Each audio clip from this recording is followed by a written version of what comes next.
साथियों नमस्कार। मैं एक ईमानदार व्यक्ति सुभाष चंद्र, आपका मित्र, आपसे आज छोटी सी चर्चा करूंगा केजरीवाल के बारे में। आप समझ गए होंगे कि मैंने अपने आप को ईमानदार क्यों कहा, क्योंकि मुझे चर्चा करनी है ईमानदारों के बहुत बड़े नेता, दिल्ली के ठग चालू माल केजरीवाल के बारे में। आप देखिए, ये व्यक्ति इतना धूर्त है कि जैसे अंग्रेज के ज़माने के जेलर होते थे ना, हम अंग्रेज के ज़माने के जेलर हैं, आधे इधर जाओ आधे उधर जाओ, बाकी मेरे पीछे आओ, ये वो काम करता है। हर चीज़ में ब्लेम गेम, मेरा कोई कसूर नहीं, मैं तो बस घोटाला करूँगा, बाकी मेरी कोई जिम्मेदारी नहीं है। अब मैं बताता हूँ आपको ये क्या क्या किया इसने, सुनने वाली बात है।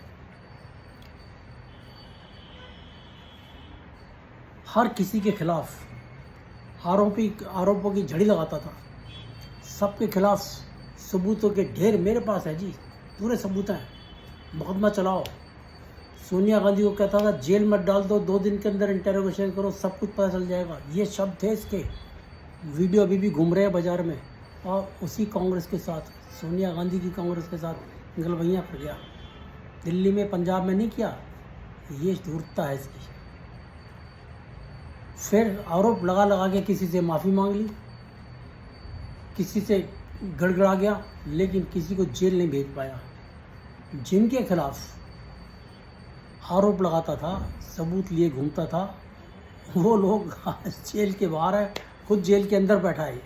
आप देखिए कितनी ये समय की मतलब नज़ाकत है ये, कि खुद जेल में बैठा है ये।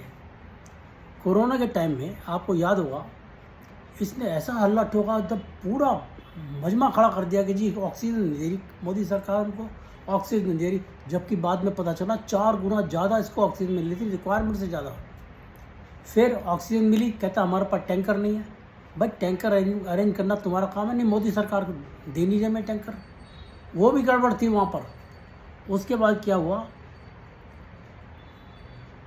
वैक्सीन के लिए ये महाराज खुद चल दिए विदेशी कंपनियों के पास, हमें वैक्सीन दे दो।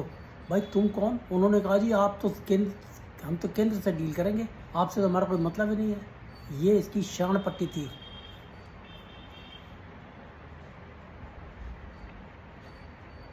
पिछले साल दिल्ली में बाढ़ आई और जी इसने तूफान खड़ा कर दिया। बाढ़ के लिए हमारी कोई जिम्मेदारी नहीं, हरियाणा ने पानी छोड़ दिया, हमारी दिल्ली डुबो दीजिए। यूपी को पानी नहीं छोड़ रहे, हमारे दिल्ली में पानी छोड़ रहे हैं। और पूरे दिल्ली के अंदर ड्रेनेज सिस्टम की कहीं सफाई नहीं की। जो आईटीओ पे ब्रिजेस बने हुए हैं, वो बांध बने हुए हैं, वो भी सफाई नहीं की। वो कह दिया उसके लिए हमारा काम नहीं है, ये तो उस डिपार्टमेंट का काम है। मतलब हर चीज़ को दूसरे पे ठोक दो ब्लेम। सुप्रीम कोर्ट ने फिर ये कहा कि हरियाणा को कि भाई आप इनको, दिल्ली में जब पानी की कमी हुई है तो कहता है जी हमको पानी नहीं दे रहा हरियाणा पानी नहीं दे रहा, हिमाचल पानी नहीं दे रहा। चलो ठीक है, सुप्रीम कोर्ट ने जनता की समस्याएं देख के दोनों राज्यों को कहा कि आप इतना इतना इनको पानी दे दो। आप देखिए, सुप्रीम कोर्ट में तुम गए रोने के लिए और आतिशी मरलेना कह रही है जी जनता की जीत हुई है सुप्रीम कोर्ट के ऑर्डर से। क्या है यार, कमाल करते हो तुम। फिर हरियाणा ने जितना पानी दिया वो पानी गायब, पानी नहीं मिल रहा, वो लोगों तक पानी पहुंच नहीं रहा। बीच में टैंकर माफिया उड़ा रहा है उनको, वेस्ट कर रहा है पानी को। सुप्रीम कोर्ट ने कल पूछा कि भाई टैंकर माफिया के ऊपर आपने क्या कार्रवाई की है, वो लोग मिसयूज़ कर रहे हैं पानी का। वहाँ भी ब्लेम ठोक दिया। कहता है जी दिल्ली पुलिस का काम है देखना, हमारा काम थोड़ी है। भाई दिल्ली पुलिस तो तब देखेगी जब तुम कंप्लेंट लिख के दोगे कि ये टैंकर, तो क्योंकि टैंकर माफिया तो अपने हैं, वो लिख के कैसे देगा। लेकिन नहीं, कार्रवाई दिल्ली पुलिस करेगी। This is the blame game which he is playing, which he has got expertise in doing such games. उसके बाद देखिए, स्वाति मालीवाल को घर बुलाया, पीए विभव कुमार से पिटवा दिया, तबीयत से पिटवा दिया, अब उसकी जमानत नहीं हो रही है। उसके लिए भी दोष दे दिया, ये तो बीजेपी की कारस्तानी है, इन्होंने कराया जो कुछ कराया। मतलब तुम अपने घर में एक महिला को बुलाओ, उसको पिटवा दो और कह दो जी बीजेपी ने कराया। क्या तमाशा हो गया यार, है? ये इसकी शान पट्टी है कि जो मतलब हर चीज़ में चाहता है कि दूसरों को दोष देते रहो। फिर ईडी के समन्स पे 9 समन्स पे गया नहीं है, खुद नहीं गया। और फिर जब हाई कोर्ट में जाके इसने केस लगाया जी मेरे को गिरफ्तारी से रोक दो, मेरी गिरफ्तारी रोक दो। भाई कैसे रोक दो, सबकी रुकी है क्या? लेकिन जब गिरफ्तार हो गया, मोदी ने गिरफ्तार करा दिया मेरे को, एक ईमानदार आदमी को गिरफ्तार करा दिया। ये तमाशा करता है ये, हर चीज़ में ब्लेम दूसरे को। हम तो बहुत ईमानदार हैं। आप देखिए, सुप्रीम कोर्ट ने मार्च में इसको ऑर्डर दिया था कि जो तुमने ज़बरदस्ती ऑफिस बिल्डिंग के लिए ज़मीन हथिया रखी है दिल्ली हाई कोर्ट की, इसको 15 जून तक खाली कर दो। ये वहाँ भी अड़ गया, जाके हाई कोर्ट पहुँच गया। अजी हमें दिल्ली केंद्र सरकार अल्टरनेटिव अकोमोडेशन नहीं दे रही है। मतलब देखो, हर चीज़ का इसके पास तोड़ है कि कैसे ब्लेम करना है और ख़ुद बच के निकल जाना है। अब फिर सुप्रीम कोर्ट ने अब इसको अंततः ऑर्डर दिए हैं कि 10 अगस्त तक खाली कर देना। मेरे को तो समझ नहीं आता कि सुप्रीम कोर्ट ने ऑर्डर क्यों दिया है। अरे इसको उठा के सामान इसको बाहर फेंको। Why you should be so lenient towards him, you should not be. इसका तो ये तो 10 अगस्त को भी जाके कोई नया ड्रामा खड़ा कर देगा। He will not vacate the building.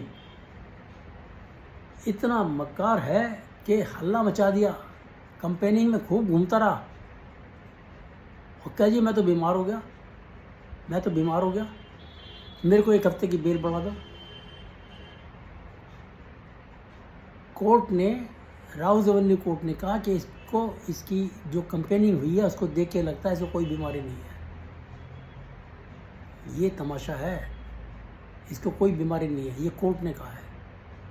और इसने क्या शोर मचाया, मेरा 6-7 किलो वज़न गिर गया जी जब मैं जेल में था। जेल अथॉरिटीज़ ने पूरा सर्टिफिकेट दे दिया, इसका वज़न गिरा ही नहीं, 1 किलो वज़न गिरा था शुरू में, उसके बाद बराबर 65 किलो में निकल के गया ये। तो ये साहब, ये इतना मक्कार आदमी है कि आप मतलब कल्पना नहीं कर सकते कि कोई इतनी भी मक्कारी कर सकता है। कोई कल्पना नहीं कर सकता। मतलब देखिए, ये इंतहा है मक्कारी करने की।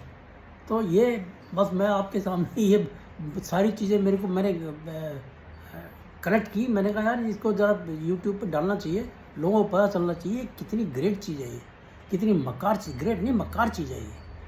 तो मेरा ख्याल है आपको मेरी बातें पसंद आई होंगी।